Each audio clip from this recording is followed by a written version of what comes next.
দিনহাটার উত্তম ব্রজবাসী 50 বছরেরও বেশি সময় ধরে তিনি এই বাংলায় বসবাস করছেন। মূলত কোচবিহারেই থাকেন, বাইরে খুব বেশি যাতায়াত করেন এমন কোনো নজির নেই। এহেন উত্তম ব্রজবাসী তার বাড়িতে এসে পৌঁছলো বেশ কিছু কাগজ, সরকারি কাগজ বুঝতে পারলেন, কিন্তু কি সেটা বুঝতে পারলেন না। প্রতিবেশীদের জিজ্ঞেস করলেন, যেটা উঠে এলো ভয়ঙ্কর। অসম সরকারের তরফ থেকে এনআরসি নোটিশ পাঠানো হয়েছে তাকে, এবং কম সময়ের মধ্যে তাকে তার যাবতীয় নথিপত্র জমা দিতে হবে, অন্যথায় তিনি আর নাগরিক থাকবেন না। উত্তম ব্রজবাসীর এই সংকটের কথা, এ প্রায় বিনা মেঘে বজ্রপাতের খবর আমরা কলকাতা টিভিতেই প্রথম দেখিয়েছিলাম, এবং আজ সকালে মুখ্যমন্ত্রী মমতা বন্দ্যোপাধ্যায় এক্স হ্যান্ডেলে এই প্রসঙ্গ তুলে কেন্দ্রকে তোপ দাগলেন। তিনি অভিযোগ করলেন যে ঘুরপথে বাংলায় এনআরসি চালুর চেষ্টা করছে, এনআরসি চাপিয়ে দেওয়ার চেষ্টা করছে কেন্দ্র। এসব নিয়ে আমরা আলোচনা করব। আমাদের সঙ্গে যারা উপস্থিত রয়েছেন তাদের সঙ্গে পরিচয় করিয়ে দিই। আমাদের সঙ্গে বিজেপির পক্ষ থেকে রয়েছেন দেবজিৎ সরকার, আমাদের সঙ্গে তৃণমূল কংগ্রেসের পক্ষ থেকে রয়েছেন পার্থ প্রতিম রয়, যিনি কোচবিহারেরই ভূমিপুত্র। আমাদের সঙ্গে কংগ্রেসের পক্ষ থেকে রয়েছেন পার্থ মুখার্জি, এবং সিপিআই এর পক্ষ থেকে সৈকত গিরি, এবং আমাদের সঙ্গে রয়েছেন সাংবাদিক সম্বিত পাল। কিছুক্ষণের মধ্যেই সম্বিত আমাদের সঙ্গে জয়েন করবেন। আমি শুরুতে একবার দেখাই যে কি হলো। বাংলায় এনআরসি চাপাচ্ছে বিজেপি। অভিযোগটা ছিল আগেই, আবার ভেসে উঠল নতুন করে। কোচবিহারের দিনহাটার এক বাসিন্দাকে এনআরসি নোটিশ পাঠিয়েছে অসম সরকার। সরকারি ওই চিঠিতে জানানো হয়েছে 1966 সাল নাগাদ অসম দিয়ে অবৈধ অনুপ্রবেশ করেছিলেন উত্তম কুমার ব্রজবাসী। তিনি বৈধ কাগজ দেখাতে পারেননি। 15 জুলাইয়ের মধ্যে তাকে কাগজ দেখাতে বলা হয়েছে। এ নিয়ে ঝড় উঠেছে রাজনীতিতে।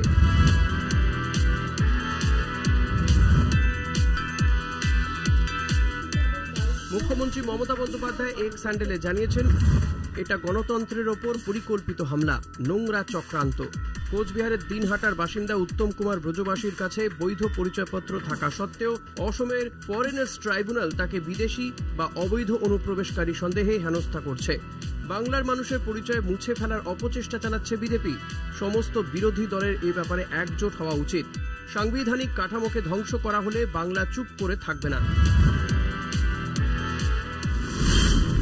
মুখ্যমন্ত্রীর উত্তরে পাল্টা দিলীপ ঘোষ লেখেন, এনআরসি একটা আইন, কিছু বলার থাকলে সরাসরি অসম সরকারের সঙ্গে কথা বলুন।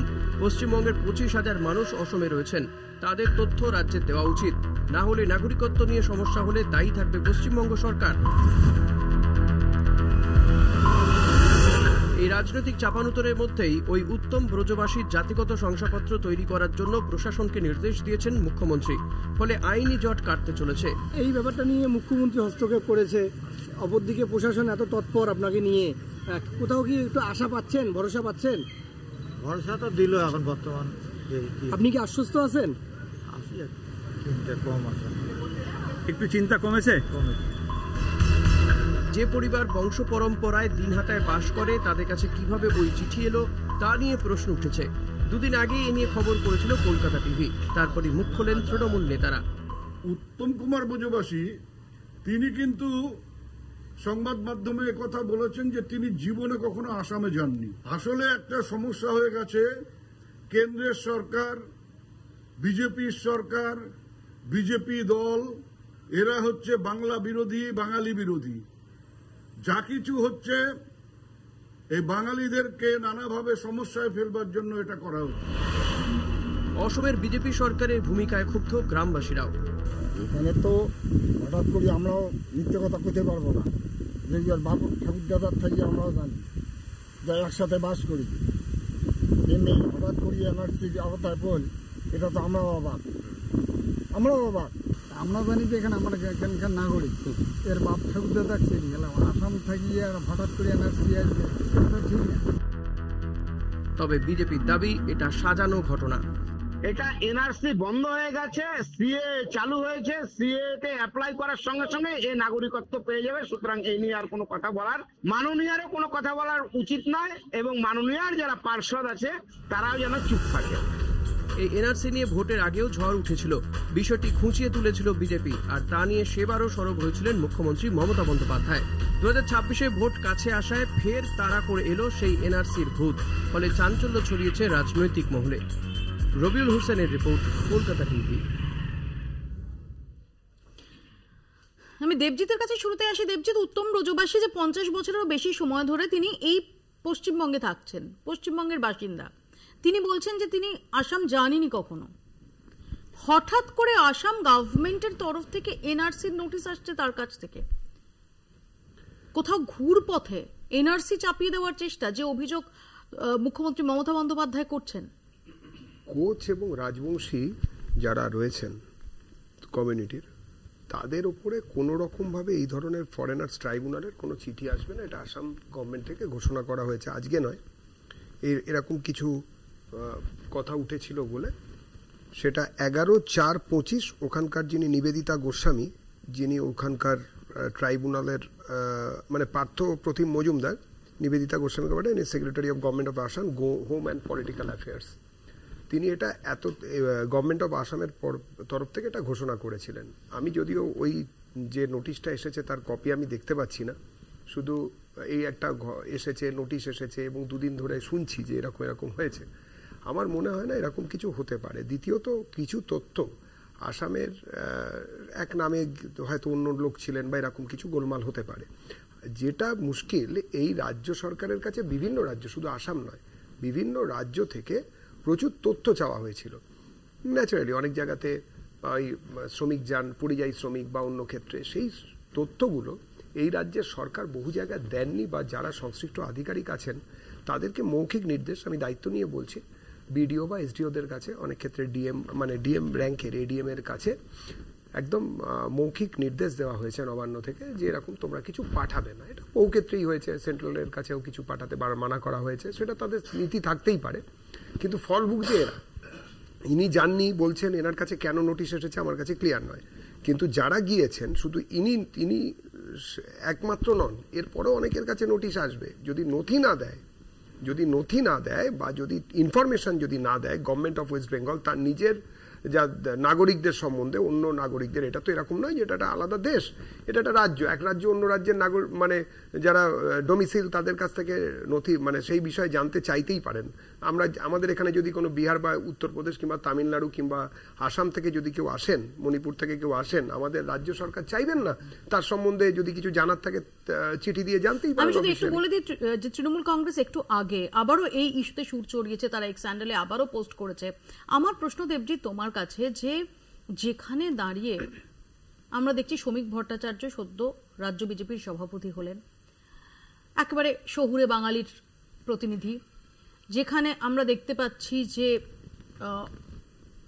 আরো বেশি করে বিজেপি যে একদম বাঙালি ও বাঙালিয়ানা সেটাকে আঁকড়ানোর চেষ্টা করছে, সেখানে দাঁড়িয়ে জাস্ট কন্ট্রাস্টটা বোঝার চেষ্টা করো যে একজন বাঙালি, পশ্চিমবঙ্গের একজন বাসিন্দা, আজকে আমরা এই এসি স্টুডিওতে বসে যে আলোচনাটা করছি, আলোচনাটা সহজ, কিন্তু হঠাৎ যদি কারো কাছে যে কারো কাছে এরকম একটা নোটিশ এসে যায়, তুমি বুঝতে পারছো তার ক্রাইসিসটা? একদম বুঝতে পারছি, কিন্তু কথা হচ্ছে যে ওই নোটিশটার সত্যতা বা ওই নোটিশটা আদৌ আসাম সরকার পাঠিয়েছেন কিনা বা কিভাবে পাঠিয়েছেন, যতক্ষণ না আমার সামনে পরিষ্কার হচ্ছে ততক্ষণ এই সম্বন্ধে আমি কি বলবো।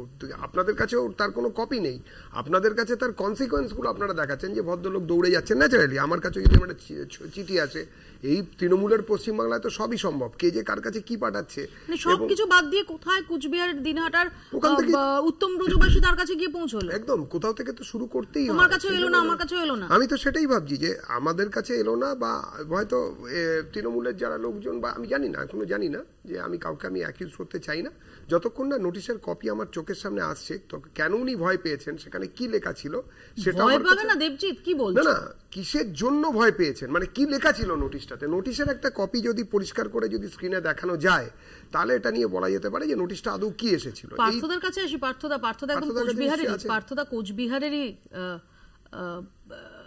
কোচবিহারের একদম, যেটা আমি বললাম, ভূমিপুত্র পার্থদা। এবার তো উত্তম ব্রজবংশীর কাছে যে নোটিশ এসেছে, সেই নোটিশের বাস্তব ভিত্তি নিয়ে প্রশ্ন তুলছেন দেবজিৎরা, এমনকি এই প্রশ্নটাও তুলে দিলেন যে এখানে তৃণমূলের কোনো কনস্পিরেসি রয়েছে কিনা। আসলে দেবজিৎ, বাবুর কাছে প্রপার ইনফরমেশন নেই এবং তিনি ওয়াকিবহাল নন বলে এ ধরনের আরেকটা বিভ্রান্তিকর কথা বলছেন এবং খানিকক্ষণ আগে তিনি বলেন এই ধরনের নোটিশ আরও কারো কাছে আসবে। আসলে দেবজিৎ বাবু আজকে এই ঠান্ডা করে বসে সুন্দরভাবে এই কথাগুলো বলছেন, কিন্তু ঘটনাচক্রে যেদিন হয়তো তার কাছেও সেই ধরনের নোটিশ এসে পৌঁছবে সেদিন তিনি দিশেহারা হয়ে যাবেন। আমরা অসমে বিভিন্ন বিজেপির অনেক নেতৃত্ব দেখেছি যারা চোখের জলে গড়াগড়ি গিয়েছে। তো প্রসঙ্গ সেটা নয়, প্রসঙ্গ হলো দিনহাটার সাহেবগঞ্জ থানার অন্তর্গত সেই উত্তম কুমার ব্রজবাসীর কথায় আসি। তার কাছে একটি নোটিশ আসে, তাকে বলা হয় যে আপনি যে ফরেনার নন তার প্রপার ডকুমেন্টেশন প্লেস করতে হবে। অসম ফরেনার্স ট্রাইব্যুনাল থেকে এই চিঠিটা করা হয়েছে, নোটিশ করা হয়েছে, এক কথায় এনআরসির নোটিশ করা হয়েছে। তো স্বাভাবিকভাবে কুচবিহারের একজন বাসিন্দা, এই বাংলার একজন বাসিন্দা, দিনহাটা আমি একটু পার্থদা তোমাকে একটু বিরত করছি। এই মুহূর্তে আমাদের সঙ্গে সরাসরি রয়েছেন উদয়ন গুহ উত্তম ব্রজবাসী, তার সঙ্গে এই মুহূর্তে রয়েছেন। আমি উদয়নদার কাছে একটু জানার চেষ্টা করবো যে উদয়নদা সমস্যাটা এক্স্যাক্টলি কি হয়েছে? আপনি উত্তম ব্রজবাসীর সঙ্গে কথা বলেছেন, আপনার কাছে কি উঠে এলো এক্স্যাক্টলি? একে একটা নোটিশ দেওয়া হয়েছিল গত ডিসেম্বর মাসে নোটিশ দিয়ে বলা হয় যে তুমি অসমে অনুপ্রবেশ করেছো, তোমাকে অনুপ্রবেশকারী হিসেবে চিহ্নিত করা হয়েছে, আমরা তোমাকে বলছি যে তুমি ডকুমেন্ট নিয়ে এইখানে উপস্থিত হবে বলে অ্যাড্রেস দিয়ে দিয়েছে। এবার বলা হয়েছে যে ডকুমেন্টগুলো 1966 সাল থেকে 1971 সালের মধ্যে যে ডকুমেন্টগুলো আছে সেগুলো পেশ করতে হবে। এই যে উত্তম কুমার ব্রজবাসী, তার জন্ম হয়েছে 1975 সালে, তাহলে বেচারা কি করে 1966 থেকে 1971-এর ডকুমেন্ট প্রডিউস করবে? সবচাইতে বড় কথা, আমি উত্তমের সাথে কথা বলেছি, সংবাদ মাধ্যমের বন্ধুরা তারা সেখানে গিয়ে কথা বলেছে। প্রথম থেকে উত্তম ব্রজবাসী যে কথাটা বলে আসছে, সে বলেছে যে জীবনে সে কখনো অসমের মাটিতে পা দেয়নি। আর কামরূপ জেলার এসপির কি করে এই ক্ষমতা হলো যে অন্য একটি রাজ্যের কুচবিহার জেলা, সেই কুচবিহার জেলার চৌধুরীহাটের সাদিয়ালের কুটি গ্রামের বাসিন্দা, তাকে সে একটা নোটিশ ধরিয়ে দিলেন যে তোমাকে এই সব ডকুমেন্ট নিয়ে হাজির হতে হবে, এবং ও যে করেই হোক নার্ভাস হয়ে গিয়ে হোক একবার সেখানে গিয়েছিল। পরবর্তীকালে ওকে আবার এই মাসের 15 তারিখে আবার ওকে উপস্থিত হতে বলা হয়েছে। আমরা পরিষ্কারভাবে বলে দিয়েছি এবং উত্তম ব্রজবাসী এখন আমার পাশে আছে। আজকে কয়েক হাজার মানুষের মিছিল হয়েছে এর প্রতিবাদে এবং উত্তম ব্রজবাসীর পাশে। আমি সেই মিছিলে হেঁটেছি, আমাদের অন্যান্য নেতৃত্বরা হেঁটেছে। আমরা পরিষ্কারভাবে উত্তম ব্রজবাসীর পাশে দাঁড়িয়েছি। শুধু আমরা বলে না, আমাদের রাজ্যের মাননীয় মুখ্যমন্ত্রী তিনি সোশ্যাল মিডিয়ায় পোস্ট করে জানিয়ে দিয়েছেন যে আমাদের রাজ্যের, আমাদের দল তো বটেই, সরকারও নানাভাবে উত্তম ব্রজবাসীর পাশে আছে। কোনো মতেই এই অন্যায় এনআরসি চাপিয়ে দেওয়ার যে চক্রান্ত, সেগুলো আমরা মানছি না, মানার কোনো প্রশ্ন নেই। কিন্তু আমরা যেটা দেখে আসছি যে একটা পরিষ্কার পরিকল্পিত চক্রান্ত হচ্ছে, বাংলার মানুষকে, বাঙালিদেরকে নানাভাবে হ্যারাস করবার চক্রান্ত হচ্ছে। আমরা দিল্লিতে দেখেছি সাবেক ছিটের বাসিন্দা, ভারত সরকার এবং বাংলাদেশ সরকারের চুক্তির ফলে যারা ভারতীয় ছিটের থেকে মূল ভূখণ্ডে এসছে, সরকার তাদের বাসস্থান করে দিয়েছে, তারা জীবিকার কারণে দিনহাটার থেকে দিল্লিতে গেছেন, তাদেরকে সেখানে দিল্লিতে পুলিশ গ্রেপ্তার করেছে। আমরা দেখেছি বিভিন্ন জায়গায় অন্যায়ভাবে ভারতীয় নাগরিকদের বাংলা বলার অপরাধে তাদেরকে জোর করে পুশব্যাক করা হচ্ছে। এটা এই যে উত্তম ব্রজবাসীকে নোটিশ ধরানো, এটা একটি তারই অঙ্গ। উত্তম ব্রজবাসী যেটা বিজেপির তরফ থেকে অভিযোগ করা হচ্ছে যে আসলে তৃণমূল কংগ্রেসের সরকার তারাই প্রয়োজনীয় নথিপত্র সঠিক সময়ে যেগুলো প্রয়োজন ছিল সেগুলো দেয়নি, যে কারণেই এই ফল ভুগতে হচ্ছে, তার মাসুল দিতে হচ্ছে উত্তম ব্রজবাসীকে। আপনি কি একমত? আচ্ছা আচ্ছা, কি করে এই কথাটা বলে, তারা বলছেন কি করে? এটা তো কার মাথার থেকে এটা বেরোলো? পশ্চিমবাংলায় তো এনআরসি হয়নি। আমাদের রাজ্যের মাননীয় মুখ্যমন্ত্রী প্রথম থেকে বলে দিয়েছেন যে এখানে এনআরসি লাগু হবে না। তা এনআরসি যখন লাগু হবে না, তাহলে পশ্চিমবাংলার নাগরিকদের নথি দেওয়ার প্রশ্ন আসছে কোথার থেকে? আমাদের এখানের তো কারো নথি দেওয়ার প্রশ্ন নেই। আর যে লোকটার জন্ম হচ্ছে 1975 সালে, সে কি করে 1966 থেকে 71 সালের নথি জমা দেবে? আপনার কাছে আমার লাস্ট প্রশ্ন, যে আপনার সঙ্গে কথা বলার পর এখন কি আশ্বস্ত হয়েছেন উত্তম ব্রজবাসী? আপনি একটু ওনার সঙ্গে কথা বলতে পারবেন? উত্তম, হ্যাঁ, তো আমার পাশেই আছে। উত্তম ব্রজবাসী একটা জিনিস বুঝে গেছে যে ও একা না। উত্তম ব্রজবাসী আজকে আর একটা নাম নয়। উত্তম ব্রজবাসী হচ্ছে হাজার হাজার গরিব মানুষের মতন একজন মানুষ, যার পেছনে কয়েক হাজার মানুষ দাঁড়িয়ে আজকে এই চক্রান্তের বিরুদ্ধে চৌধুরীহাটের রাস্তায় সোচ্চার হয়েছে। আমরা ওর যেখানে বাড়ি, যেখানে ও থাকে, সেখানে আজকে আমরা মিছিলের ডাক দিয়েছি এবং সারা জেলা জুড়ে তো বটেই। আমি এটা আশা করি যে আমাদের মাননীয় মুখ্যমন্ত্রীর নির্দেশে 21শে জুলাই আমাদের যে কর্মসূচি আছে, সেই কর্মসূচিকে সামনে রেখে সারা রাজ্যে জুড়ে এই উত্তম কুমার ব্রজবাসীদের মতন যেসব বাঙালিকে এই বাঙালি বিরোধী বিজেপি, কেন্দ্রের সরকার বা বিজেপি শাসিত রাজ্য সরকার বাঙালিদেরকে হ্যারাস করছে শুধুমাত্র বাংলা বলার জন্য, তার বিরুদ্ধে প্রত্যেকটা বাঙালি গর্জে উঠবে, তার বিরুদ্ধে প্রত্যেকটা বাঙালি রাস্তায় নামবে এবং যারা বাঙালিদের বাংলা থেকে হটাবার চক্রান্ত করবে, বাংলার মাটির থেকে তাদেরকে বাঙালিরা হটাবে। ধন্যবাদ। উদয়নদার সঙ্গে ছিলেন, উদয়ন গুহর সঙ্গে ছিলেন উত্তম ব্রজবাসী, এবং আজকে দিনহাটায় রীতিমতো মিছিল করা হয়েছে। উদয়ন গুহ যেটা জানালেন, এবং আমি এখানে দেবজিৎকে বলবো, দেবজিৎ বোঝাই যাচ্ছে যে এটি কিন্তু একটা বড় ইস্যু, তৃণমূল কংগ্রেস এটা একটা বড় ইস্যু করছে এবং সামনে 21শে জুলাইয়ের আগে। আমি দুটো কথা আগেও বলেছি, এখনো বলছি। আমি রিকোয়েস্ট করব যে বারবার দেখাতে, যদি পিসিআর থেকে দেখানো যায়, দুটো নোটিশ আসাম সরকারের, দুটো নোটিশ আমি order by the government of Assam. এটা হচ্ছে এই বছরের শেষের দিকে, উদয়নবাবু যেটা বললেন, নোটিশটা এসেছিল এই বছরের শেষে, মানে আগের বছরের শেষের দিকে, ডিসেম্বর হবে।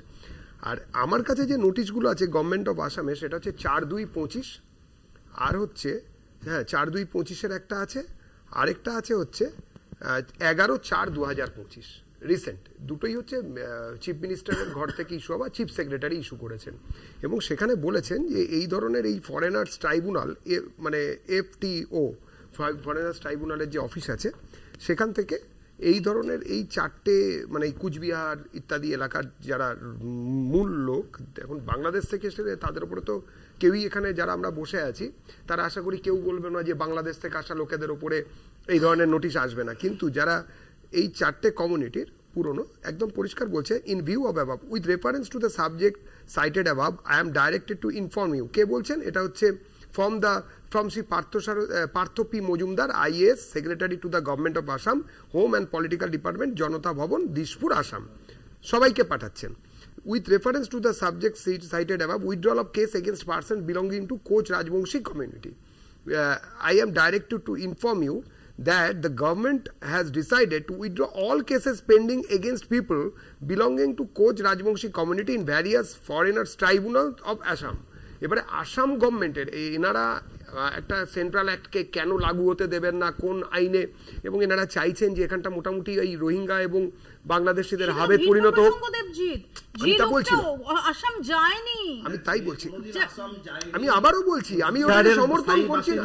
পার্থদা আমাকে শেষ করতে দিন, পার্থদা আমাকে, পার্থদা আমি একদমই, আমি আপনার সঙ্গে একদম, আমার আজকে একদম আমি একদম মেলাচ্ছি না, মিলে যাচ্ছে, তাই জন্যই আমি বলছি আসাম সরকার বা যে কোনো রাজ্যের সরকার, সেটা বিজেপি পরিচালিত হোক বা বিজেপি পরিচালিত হোক, কখনোই এই ধরনের, যদি কোনো একজন আইনের ছাত্র হিসেবে আমি বলবো যে কখনো এরকম মানে মিসগাইডেড হয়ে যদি এরকম কোন একটা চিঠি কাউকে পাঠায়, যে কাউকে পাঠায়, হ্যাঁ আমাকেও যদি পাঠায়, তাহলে এটা অন্যায় হচ্ছে। দ্ব্যর্থহীনভাবে বলছি, এবং না দেখে যদি এটা পাঠায়, যে লোকটা আমি আসবো প্লিজ দেবজিৎ, আমি একটা ব্রেক নিচ্ছি, ব্রেকের পর আমি পার্থদা, সৈকত এবং সম্বিতের কাছেও আসবো, এবং সুকান্ত মজুমদার এ নিয়ে কি বলেছেন তাও শোনাবো। ছোট্ট বিরতির পর ফিরছি, দেখতে থাকুন বাংলা বলছে। ফিরে এলাম বিরতির পর, একটু শুনে নেব সুকান্ত মজুমদার এ নিয়ে কি বলছেন। মমতা বন্দ্যোপাধ্যায় যখনই বিপদে পড়েন তখন বাংলা বাঙালি এসবের স্মরণাপন্ন। আমি আগেও বলেছি, আপনারা নিশ্চয়ই জানেন, যে যদি এতই বাঙালির প্রীতি হতো তাহলে একজন বাঙালির পেটে লাথি মেরে উনি কীর্তি আজাদকে সাংসদ করতেন না। উনি বাঙালির পেটে লাথি মেরে কোনো না কোনো বাঙালি নেতা পেটে, তার জায়গায় উনি ইউসুফ পাঠানকে এমপি করতেন না। শত্রুঘ্ন সিনহার মতো অবাঙালিকে বাঙালির পেটে লাথি মেরে উনি তার মেম্বার অফ পার্লামেন্ট লোকসভা করতেন না। শুধু তাই নয়, যেখানে রাজ্যসভাতে পার্টি যাকে নির্দেশিত করে দেয় তিনি নির্বাচিত হন, সেক্ষেত্রেও সাকেত গোখলের মতো একজন মারাঠিকে স্থান দিয়ে বাঙালির পেটে লাথি মেরে মুখ্যমন্ত্রী বাঙালি এমপিদের সংখ্যা দিল্লিতে কমানোর মতো গর্হিত অপরাধ করেছেন। আমি চ্যালেঞ্জ করছি, মুখ্যমন্ত্রী মমতা বন্দ্যোপাধ্যায় 11 সালে কতজন বাঙালি এমপি ছিল, বা 11 সালে বা বামফ্রন্ট যাওয়ার আগে কতজন বাঙালি এমপি ছিল পশ্চিমবঙ্গ থেকে, আর এখন কতজন বাঙালি এমপি এসছে। তো সেই জন্য এটাকে নন ইস্যুকে একটা ইস্যু করার চেষ্টা করছে। কোনো টেকনিক্যাল কারণে কোনো চিঠি এসেছে নাকি এসেছে, কিন্তু মুখ্যমন্ত্রী বাঙালি ধরার চেষ্টা করছেন, কারণ ডোবার সময় যারা ডোবে তাদের খড়কুটোই শেষ পর্যন্ত শেষ ভরসা হয়। বাঙালি বুঝতে পেরে গেছে যে বাঙালির মেয়ে আসলে বাঙালির নাম নিয়ে বাঙালিকে বোকা বানাচ্ছে। আমি সৈকতের কাছে আসবো। সৈকত, প্রথমত হচ্ছে আজকে এনআরসি একথা ঠিক আইনে পরিণত হয়েছে, লোকসভায় পাস করা হয়েছে।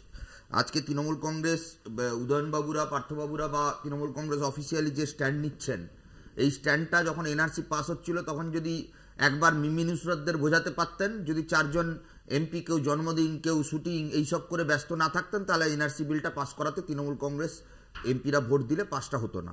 আজকে তৃণমূল কংগ্রেস বলছে সব বিরোধীদের এক জায়গায় আসতে হবে, আর যখন বিজেপি এনআরসি বিলটা পাস করাচ্ছিল তখন পার্লামেন্টের ভেতরে সবচাইতে বিজেপির বিল পাস করানো সহযোগী দলের নাম ছিল তৃণমূল কংগ্রেস। 1, 2 হচ্ছে অবশ্যই আমরা একটা স্লোগান তুলেছিলাম, আমরা কাগজ দেখাবো না।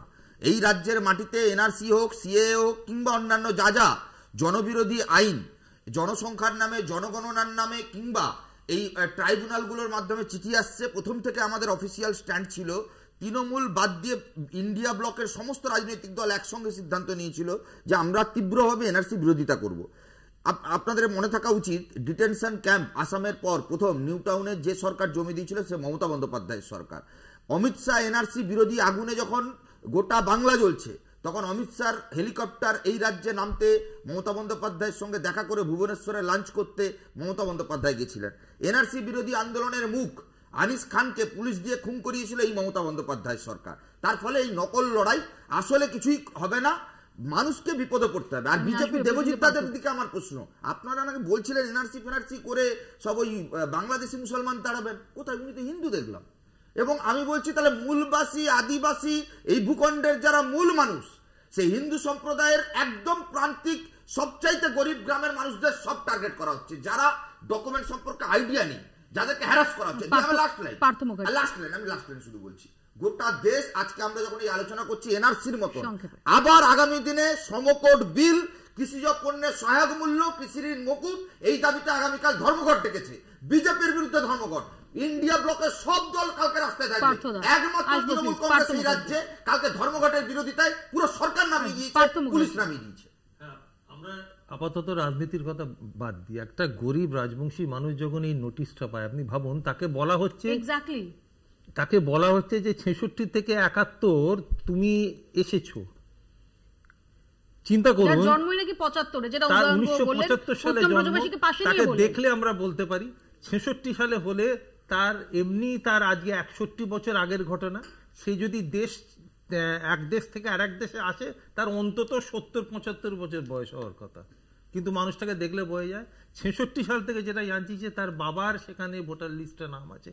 আর একটা কথা যে আসামের ট্রাইব্যুনাল তার দিনহাটার অ্যাড্রেসে নোটিশ আসে কি করে, এটা তো জুরিসডিকশনের বাইরে, 1 নম্বর কথা। 2 নম্বর হচ্ছে ভিত্তিবর্ষ 1971, 66 সালের কথা এখানে আসছে কোত্থেকে, যেখানে 1971 সুপ্রিম কোর্ট স্পেসিফিক্যালি বলে দিয়েছে যে সেকশন 6A সেকশন 6A এবং this is Assam specific tribunal. ওইটার জন্য ওই প্যারামিটার এবং ঠিক না, করা হয়েছে। আমি তো আপনার কথা শুনে ভয় পেলাম, আমি আপনার কথা শুনে রীতিমতো ভয় পেলাম যে এরকম নোটিশ নাকি আরো আসবে। এবারে চিন্তা করুন, যখন আসামে 19 লক্ষ মানুষ এর শিকার হলো, তার মধ্যে 12 লক্ষ হিন্দু, 7 লক্ষ মুসলিম। কাদের জন্য হলো? কংগ্রেসের জন্য হলো? না না, আমি কার জন্য হলো বলছি না, কিন্তু তার ফলটা কি হলো? আপনাদের ফলটা কি হলো? আপনাদের বিতর্ক আপাতত কার জন্য হলো ইত্যাদি। আজকে চিন্তা দেবজিৎ, এক সেকেন্ড, আমি এখানে সম্বিতের কাছে যাব। সম্বিত, আমরা এই উত্তম ব্রজবাসীর কেস স্টাডিটা যদি ধরি, একজন সাংবাদিক হিসেবে সবচেয়ে অসঙ্গতির জায়গা তোমার কি কি মনে হয়েছে? আসামের ট্রাইব্যুনাল দিনহাটার উত্তম ব্রজবাসী, যিনি বলছেন যে তিনি কখনো আসাম জানেনি, যার জন্মই 1975 সালে, তার কাছে এনআরসি নোটিশ পাঠাচ্ছে। হ্যাঁ, সেটাই সবচেয়ে অবাক করার মতো বিষয়, যে হঠাৎ করে তাকে পাঠানো হলো এবং তার বাড়ির অ্যাড্রেসে, এমনও নয় যে কোনো একটা ওয়েবসাইটে তার নাম তুলে দেওয়া হয়েছে, তার কাছে চিঠি এসছে এবং গত বছরের চিঠি এসছে। এবং তারপরে যে দেবজিৎ বললেন যে অসম সরকার তারা সিদ্ধান্ত নিয়েছে যে কোচ রাজবংশী এই সব মানুষদের বিরুদ্ধে, এই জনজাতি মানুষের বিরুদ্ধে কোনো রকমের কেস ফরেনার্স ট্রাইব্যুনালে আসবে না। কিন্তু তবুও তিনি আতঙ্কিত, কারণ তাকে আবার 15 জুলাইয়ের মধ্যে দেখা করতে বলা হয়েছে। সেটাই আমরা দেখতে পাচ্ছি বা শুনছি, তার কাছ থেকেই শুনছি। তো এইটাই আতঙ্কের জায়গা। এখন দেখুন, পারপাস যদি আপনি দেখেন যে এনআরসির যে পারপাস, সেটা আমি যদি ধরে নিই যে অনুপ্রবেশকারী যারা ছিলেন, যারা বাংলাদেশ থেকে বেআইনিভাবে এখানে এসেছেন বা অন্য কোনো দেশ থেকে বেআইনিভাবে এসেছেন, তাদেরকে তাদের সেই দেশে ফেরত পাঠিয়ে দেওয়ার একটা প্রচেষ্টা এবং তার জন্য একটা প্রসেস। কিন্তু সেই প্রসেসটা কি? সেই প্রসেসটা খুব একটা এলংগেটেড প্রসেস।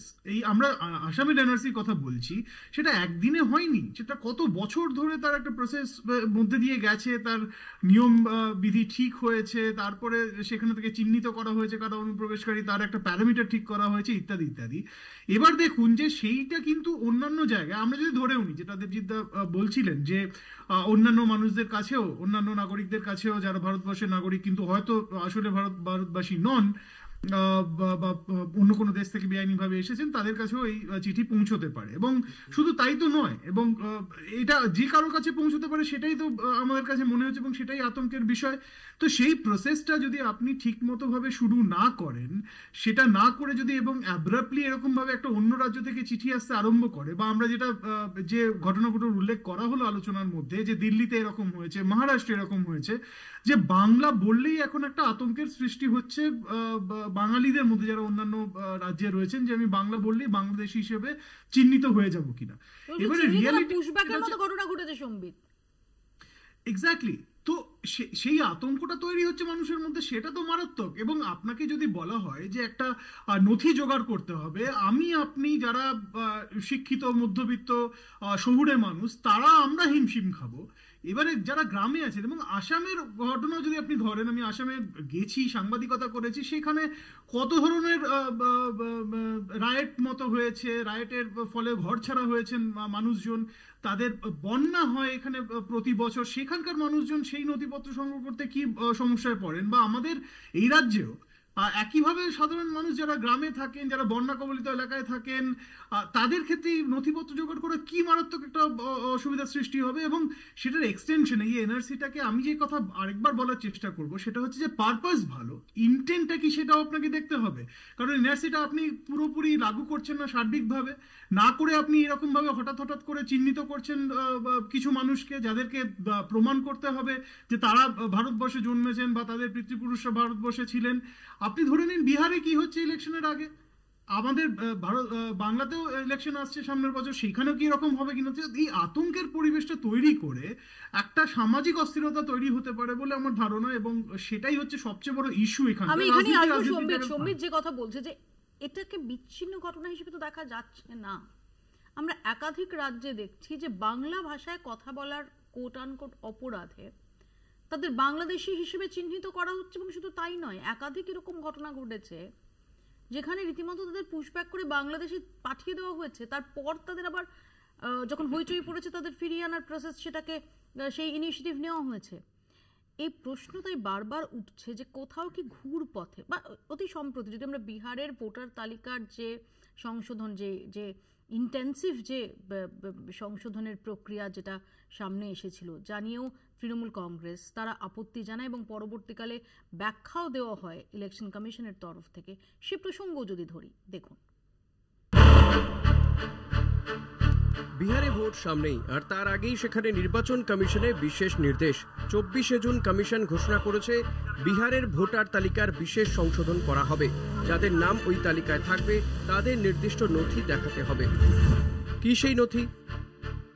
ভোটার হিসেবে প্রমাণ দিতে গেলে দেখাতে হবে জন্মের শংসাপত্র, না থাকলে বাধ্যতামূলক স্কুল সার্টিফিকেট। এক্ষেত্রে আধার কার্ড বা রেশন কার্ডের নথি গণ্য হবে না। বেশ কিছু ক্ষেত্রে বাবা মায়ের নাগরিকত্বেরও প্রমাণ দিতে হবে, না হলে ভোটার তালিকা থেকে তাদের নাম বাদ যাবে। বিরোধীদের অভিযোগ, এভাবে ভোটার তালিকা সংশোধন করা হলে বহু মানুষ ভোটাধিকার হারাবেন, যা গণতন্ত্রের বিরোধী। এই বছরের অক্টোবর কিংবা নভেম্বরেই অনুষ্ঠিত হতে চলেছে বিহারের বিধানসভা নির্বাচন। তার আগে এই নির্বাচন কমিশনের এহেন নির্দেশ নিয়ে সমালোচনার ঢেউ উঠেছে দেশ জুড়ে। রাজ্যের মুখ্যমন্ত্রী মমতা বন্দ্যোপাধ্যায়ের আশঙ্কা, বিহারের পর বাংলাকে টার্গেট করে এই নিয়ম চালু করতে চাইছে নির্বাচন কমিশন। এটা এনআরসির চেয়েও ভয়ঙ্কর।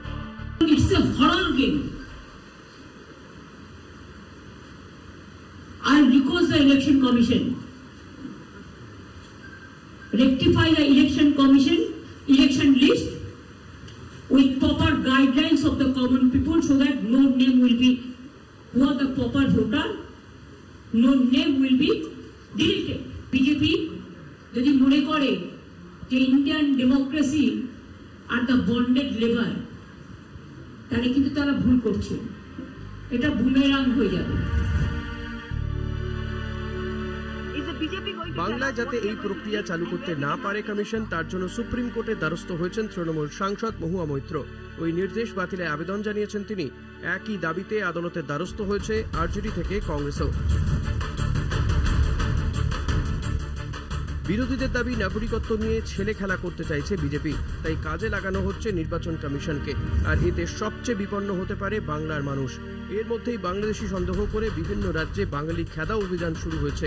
রাজ্যের অনেক বাসিন্দাকেই শুধুমাত্র সন্দেহ করে বাংলাদেশের হাতে তুলে দেওয়া হয়েছে। বৈধ নথি দেখানো সত্ত্বেও দুর্দশার শিকার হচ্ছেন তারা। নাগরিকদের এই দুর্দশা যাতে বন্ধ হয়, তার জন্য সমস্ত বিরোধীদের একজোট হতে আহ্বান জানিয়েছেন মমতা বন্দ্যোপাধ্যায়।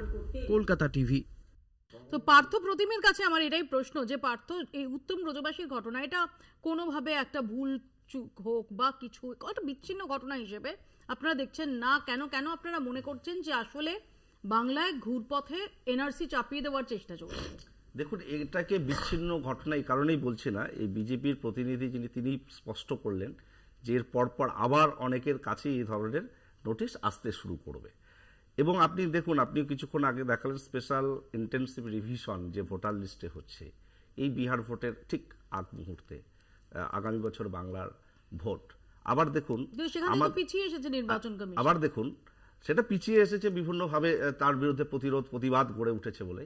এবং আবার দেখুন, আমাদের কোচবিহারের একটা বিশেষ বৈশিষ্ট্য রয়েছে যে 2015-তে যখন ছিটমহল বিনিময় হলো, 2015 পরে কয়েক হাজার মানুষ নব্য ভারতীয় হয়েছে, নতুনভাবে তাদের ভোটার লিস্টের নাম উঠেছে, তারা ভারতীয় নাগরিকত্ব পেয়েছে। আজকে তারা যখন বাইরে কাজ করতে যাচ্ছে, তাদেরকে কিন্তু বাংলাভাষী হোক বা এই ধরনের বিষয় আছে বলে তাদেরকে কিন্তু বাংলাদেশি বলে দাগিয়ে দেওয়া হচ্ছে। এই ঘটনাগুলো আবার এই যে ব্রজবাসী, উত্তম কুমার ব্রজবাসীর কাছে এই নোটিশ আসা, এটা কিন্তু একটা বড় পরিকল্পনার একটা বিন্দু। এটা দিয়ে শুরু যে কিভাবে বাংলাতেও এই এনআরসিকে দেখিয়ে মানুষের মধ্যে একটা ভীতি আতঙ্কের পরিবেশ তৈরি করা যায়, সকলে ব্যতিব্যস্ত হয়ে পড়ুক তাদের কাগজপত্র জোগাড় যন্ত্র করতে, আর এদিকে বিজেপি জনবিরোধী তাদের কার্যকলাপকে আরো বেশি মানুষের কাছে চাপিয়ে দিক। দেখো মফিদি, এরকম ভাবে এক কথা উত্তর দিতে পারবো না, আমাকে একটু সময় দাও। প্রথম কথা হচ্ছে 1955 সালের নেহরু লিয়াকত চুক্তি এবং তারপরে সিটিজেনশিপ অ্যাক্ট আমাদের দেশে আসে। সেই সময় বিজেপি ছিল না, কংগ্রেসই ক্ষমতায় ছিল। আমি কারো দায় এড়ানোর কথা বলছি, আমি সিস্টেমটা বলছি।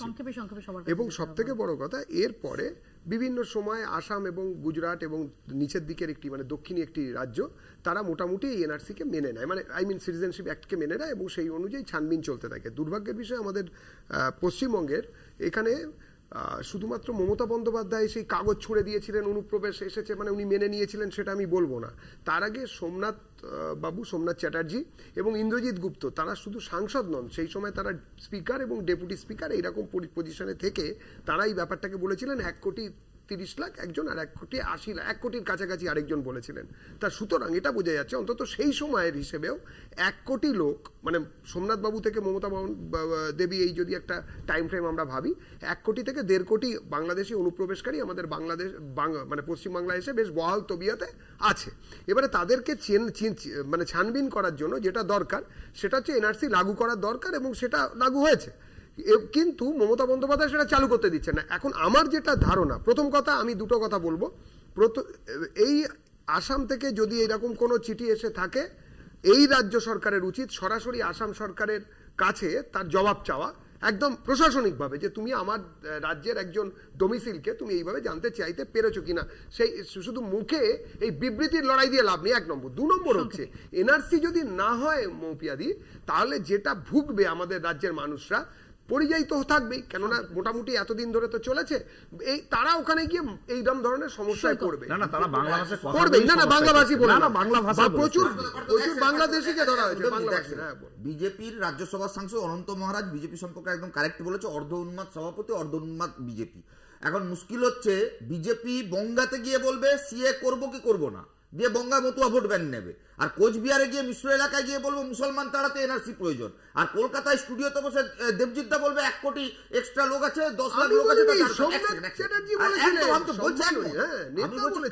কারা সিএ লাগু করার মধ্যে দিয়ে বলেছিল যে প্রতিবেশী 4টে দেশ থেকে যারা হিন্দু নাগরিক তাদেরকে আমরা নাগরিকত্ব দেবো, তাহলে আলটিমেট তোমরা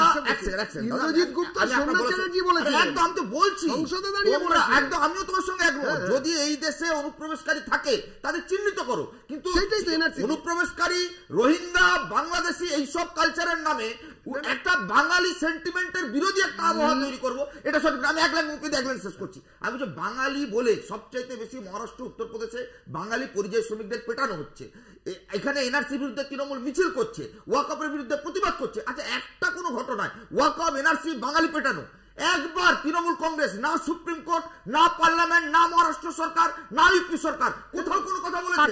নওশাদ সিদ্দিকী চিঠি দিতে পারে, বিধানসভায় বলতে পারে, মমতা ব্যানার্জি পারে না, বিজেপি শুভেন্দু অধিকারী পারে না, কিংবা কংগ্রেসই বা কেন যাচ্ছে না?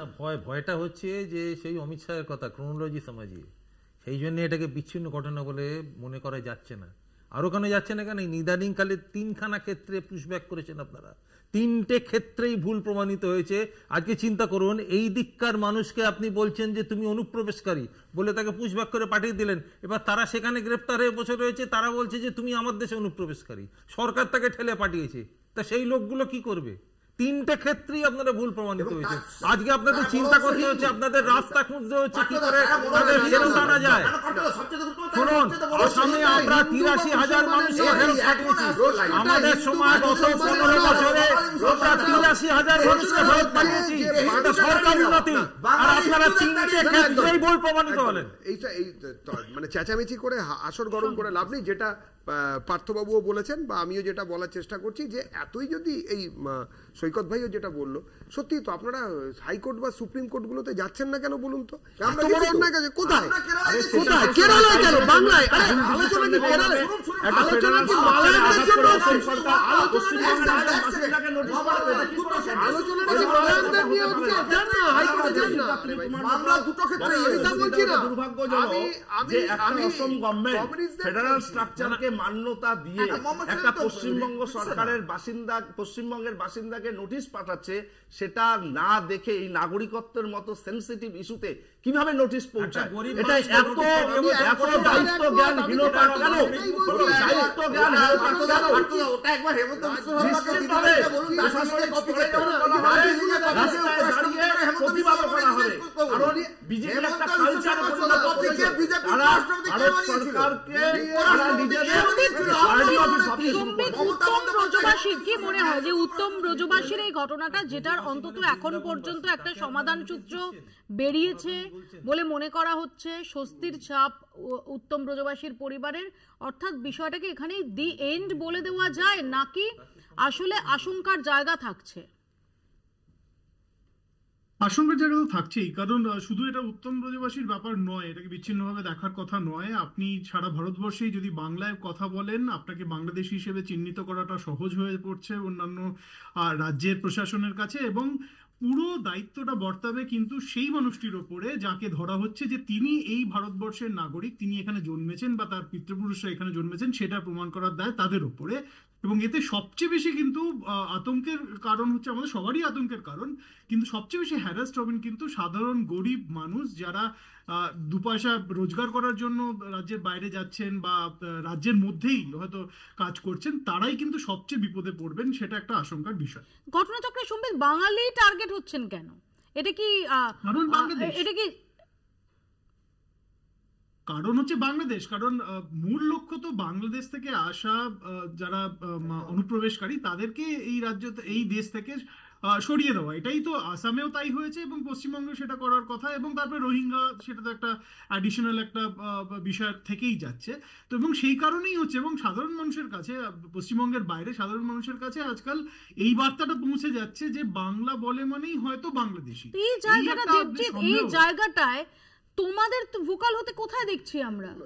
একদম আমরা সব জায়গাতেই এটা নিয়ে কথা বলছি, এবং যে জিনিসটা দাঁড়াচ্ছে যে প্রত্যেক জায়গাতে অনুপ্রবেশকারী হিসেবে ওই 2-3টে বিচ্ছিন্ন ঘটনা, যদিও একটাও হওয়া উচিত নয়, আমি দায়িত্ব নিয়ে বলছি যে একটাও হওয়া উচিত নয়, কিন্তু আমি বলছি 2-1টা, আমি আবার বলছি একটাও হওয়া উচিত নয়। তো আমার কথা হচ্ছে যে কথাটা আপনারা বলছেন, যে কথাটা আপনারা বলছেন,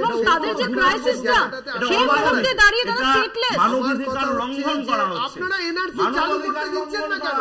আপনারা লিটমাস চালু করতে দেন না? পার্থদা খুব ভালো কথা, চলুন আপনারা এনআরসি কেন লাগু করতে দিচ্ছেন না কেন? তাদের অধিকার যে মৌলিক অধিকার আপনারা কেন মানছেন না? অন্য সমস্ত না, আমি 3টে কথা বলি পার্থদা, সংক্ষেপে আমাকে শেষ করতে হবে। মমতা বন্দ্যোপাধ্যায় বলেছেন, মেনে নিয়েছেন, সংসদে কাগজ ছুড়ে দিয়েছিলেন যে এখানে প্রচুর পরিমাণে অনুপ্রবেশকারী আছে। আজকে এখানে এনআরসি চালু করতে আপনাদের আপত্তি কি আছে? আমাদের সময় একদম, আপনাদের আপত্তি কি আছে? এনআরসি চালু করতে আমরা সামনে এনেছিলাম, এই মুহূর্তে দাঁড়িয়ে তাই নিয়ে তোলপাড়, শোরগোল, এবং আশা করা যাচ্ছে যে হয়তো উত্তম ব্রজবাসীর সমস্যা সেটার সমাধান হলো বা হতে চলেছে। কিন্তু এটাকে কি বিচ্ছিন্ন ঘটনা হিসেবে দেখা যায়? কেন বারবার এই ধরনের ঘটনা ঘটছে? উত্তম ব্রজবাসীর মতো আরো কেউ কি রয়েছেন অপেক্ষায়? এই প্রশ্নটা রয়েই যায়। আপাতত বাংলা বলছে এখানেই শেষ করছি। দেখতে থাকুন কলকাতা টিভি।